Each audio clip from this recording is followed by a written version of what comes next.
प्रायोजक है दगरू सेठ jewellers, GM road near radio station. Darbhanga के क्योटी विधानसभा के अंतर्गत माधोपट्टी गांव में राजद के वरिष्ठ नेता के द्वारा चुनावी कार्यालय का किया गया फीता काटकर उद्घाटन। मंगलवार को दोपहर 1:30 बजे क्योटी विधानसभा क्षेत्र के अंतर्गत माधोपट्टी गांव में राजद के वरिष्ठ नेता मोहम्मद अली अशरफ फातिमी एवं महात्मा गांधी के प्रपौत्र तुषार गांधी के द्वारा राजद के चुनावी जिला कार्यालय का फीता काटकर उद्घाटन किया गया। इस मौके पर मौजूद कई वक्ताओं ने अपने अपने विचार रखे। वहीं कार्यालय उद्घाटन के दौरान सैकड़ों की संख्या में राजद कार्यकर्ताओं के साथ ही गांव के आम लोग भी इस कार्यालय उद्घाटन में शामिल हुए। तो वहीं इस मौके पर मौजूद राजद के वरिष्ठ नेता ने कई बातों की चर्चाएं की। आइए सीधे सुनाते हैं क्या कुछ कहते हैं मौके पर मौजूद राजद के वरिष्ठ नेता मोहम्मद अली अशरफ फातिमी। दरभंगा के लिए, क्योटी के लिए और माधोपट्टी के लिए बड़े गर्व की बात है कि आज एक छोटे से ऑफिस का उद्घाटन करने के लिए आज हमारे बीच में बड़े बड़े लोग पूरे देश से जमा हैं और ख़ास तौर से महात्मा गांधी के पौत्र जनाब तुषार गांधी जी ने आज इस ऑफिस का उद्घाटन किया। ये हम लोगों के लिए बड़े फख्र की बात है, जिन्होंने हमें आज़ादी दिलाई, जिन्होंने हमें नई ज़िंदगी दी और आज़ाद भारत में हम लोगों को सांस लेने के लिए मौका दिया। तो मैं उनका स्वागत करता हूं, तुषार गांधी जी का। साथ ही हमारे साथ BR पाटिल साहब हैं जो हमारे 89 से मित्र हैं। अभी वो MLA हैं आलंद असेंबली कर्नाटका से और हमारे 89 के दोस्त हैं। वो भी अपने भतीजे को, अपने बेटा को यहाँ मुबारकबाद देने के लिए और उनके समर्थन में यहाँ आए हैं। हमारे डॉक्टर सुनीलम साहब हैं, ये हमारे बहुत लंबे अरसे के दोस्त हैं, ये भी हमारे बीच में। शाहिद कमाल साहब हैं,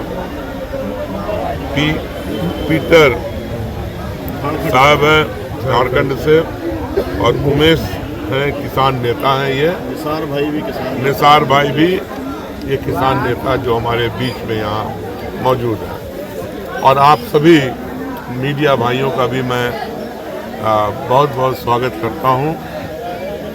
सबसे पहले मैं आपको बताऊं कि ये जो लड़ाई है, आज गुजरात से चलकर तुषार जी को इसलिए बिहार आना पड़ा ताकि वो बता पाए कि गांधी क्या चाहते थे, उनका आदर्श क्या था, वो किस तरह का भारत चाहते थे। हमारे जो पूर्वज हैं जिन्होंने हमें आज़ादी दिलाई और आज़ादी के बाद जो बुनियाद रखी गई वो गांधी जी की सोच पे थी। देश के अंदर समाजवाद होगा, देश के अंदर सेकुलरिज्म होगा और देश के अंदर डेमोक्रेसी होगी। लेकिन आज कहीं न कहीं ये सब टूटता हुआ नज़र आता है। आज दलित, पिछड़े, अति पिछड़े, अल्पसंख्यक के लोग बिल्कुल ठगा हुआ महसूस करते हैं। उनके लिए हिंदुस्तान में कुछ भी नहीं हो रहा। साथ ही हिंदुस्तान में गंगा जमनी तहजीब जिसके लिए हम जाने जाते थे पूरी दुनिया में, तार तार हो रहा है। कभी लव जिहाद, कभी मॉब लिंचिंग, कभी मंदिर मस्जिद, कभी कब्रिस्तान, कभी आजकल वह 100 तरह की चीज़ों से देश के माहौल को गंदा किया जा रहा है। तो ये जो सपना था गांधी का वो टूट रहा है। तो तुषार जी आज उसी की वजह से है ताकि हम फिर से देश को जोड़ सकें। जहाँ तक प्रजातंत्र का सवाल है, आप देखते ही होंगे विपक्ष के नेताओं के ऊपर किस तरह का जुल्म और ज्यादती हो रहा है। चुन चुन करके विपक्ष पर कभी CBI, कभी इनकम टैक्स, मुख्तलिफ किस्म की जितनी भी एजेंसियां हैं, यहाँ तक के आप इलेक्शन कमीशन को भी इस काम में लगा दिया गया, तो प्रजातंत्र भी कहीं खतरे में है। इसलिए मैं आपके जरिया पूरे बिहार की जनता से और यहाँ दरभंगा के लोगों से अपील करेंगे कि आने वाले चुनाव जो दरभंगा में 6 तारीख को होने वाला है, खुल करके इन तीनों मूल्यों को बचाने के लिए, गांधी के मूल्यों को बचाने के लिए आप अपना एक एक कीमती वोट इंडिया गठबंधन के उम्मीदवारों को दें। और केवटी के अंदर डॉक्टर परास पासवान उम्मीदवार हैं जिनको भारी बहुमत से जिताएं। ये पहले भी एमएलए रहे हैं और किसी भी इलाके में, किसी पंचायत, किसी वार्ड में अगर काम की ज़रूरत पड़ती थी तो वो मौजूद रहते थे। और इस इलाके को ऐसे ही लीडर की ज़रूरत है। प्राथमिकताएं कौन सी होंगी आपकी जो जनता जानना चाहिए केवटी के लिए? केवटी के लिए तो प्राथमिकता हमारे जो उम्मीदवार हैं वो तय करेंगे।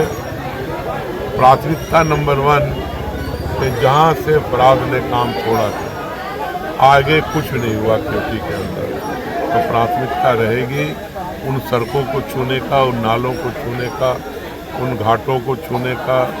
कहीं ज़रूरत है सामुदायिक भवन की, उसको पूरा करना है। बहुत जगह पर जो हमारा हेल्थ सेंटर्स है उसकी कमी है या है भी तो ठीक से चल नहीं पा रही है। फराज ने पिछले दिनों सुलिस गेट का निर्माण कराया, मेरे ख्याल से 3 या 4, तो और जगह भी कहीं भी सुलिस गेट की ज़रूरत होगी, उसको भी वो बनाएंगे। शिक्षा, स्वास्थ्य, सड़क, बिजली, इसका पूरा ध्यान रखा जाएगा और केवटी के अंदर किसी तरह का भी कोई कमी नहीं रहे। जो बचे हुए काम है जो फराज ने पूरा किया था उसको आगे पूरा किया।